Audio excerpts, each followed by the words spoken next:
think you guys are gonna love this. This is different, man. Without venturing too far away from what we did on the first Sweet Lynch album, this has, you know, some different qualities to it, but I think in a really good way. I think it's a better album right out of the box. This seems to be a little higher level of excitement. There's a really great flow with all these songs right now, and I'm getting a good feeling about every song so far. Stylistically, the songs are maybe coming from a slightly different place at first, which is pretty cool. And there's kind of a pretty classic vibe to all of the songs. There's several tracks that I'm like really excited about. You know, it's just fun to work on. I'm really excited about this one, and not like in a kind of EPK phony kind of like, oh my God, I'm doing this, so I have to hype it. It's got a lot more energy than the last one. It's got a bit of a different vibe than before, but Brian Tichy and James Lomenzo, who were the rhythm section on the last record, came back, so there's a certain core consistency of the record, which is nice to hear, you know, and but just killer songs. Super excited to have the Sweet Lynch project back here, and they're old friends, and it's like the second home for them, I think.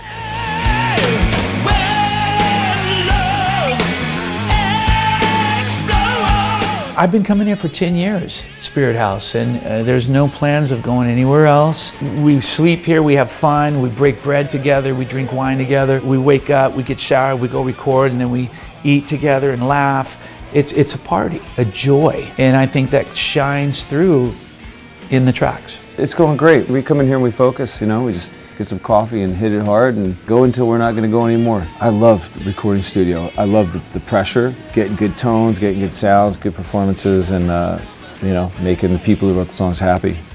I'm getting pretty pumped up. The guys are killing it.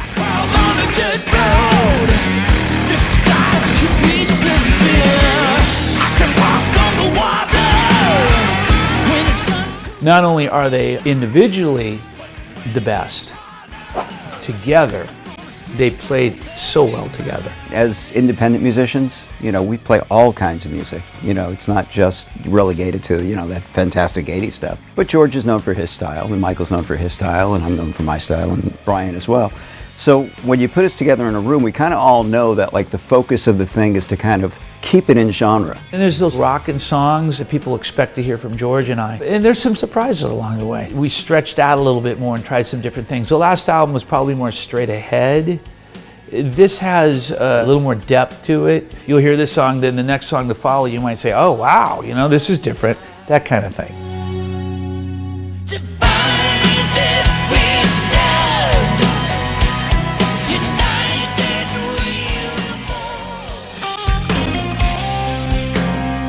James and I, and Brian and I, and Michael are our friends. They were working on the East Coast with Michael in his studio. I work by myself in my studio in Los Angeles, which on the surface doesn't sound ideal, but actually I think because of that, the record sounds very unique. Both records sound very unique, but I think they are very similar, two sides of the same coin.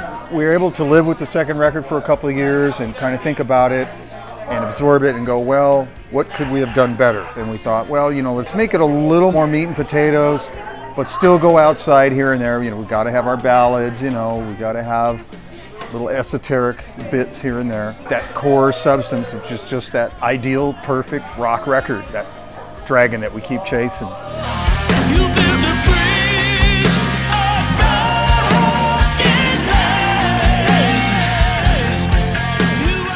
You experience the record as a whole seamless one thing, you know, rather than just individual songs. You know, put it together like a rock opera.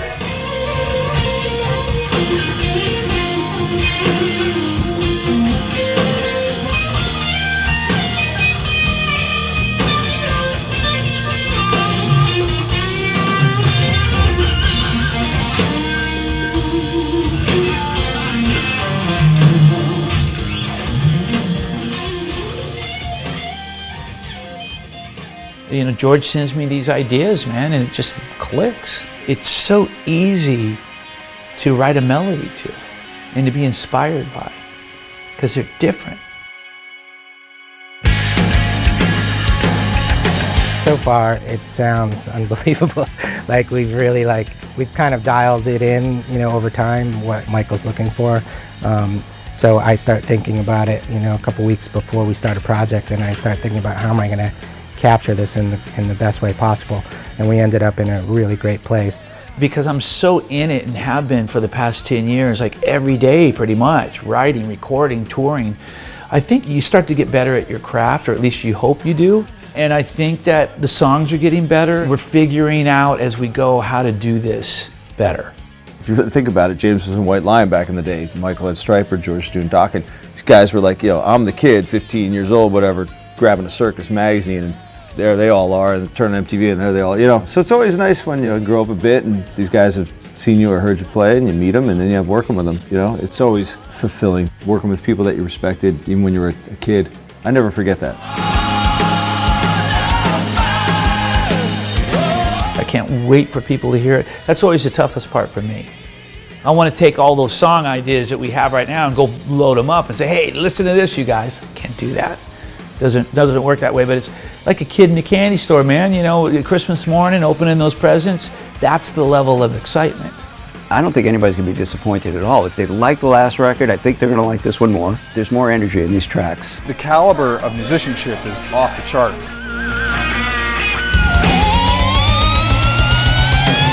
We want to improve upon the last album. We want to outdo it. We want it to be better. So fans are, pleasantly surprised, and they keep coming and they keep buying and they keep wanting more.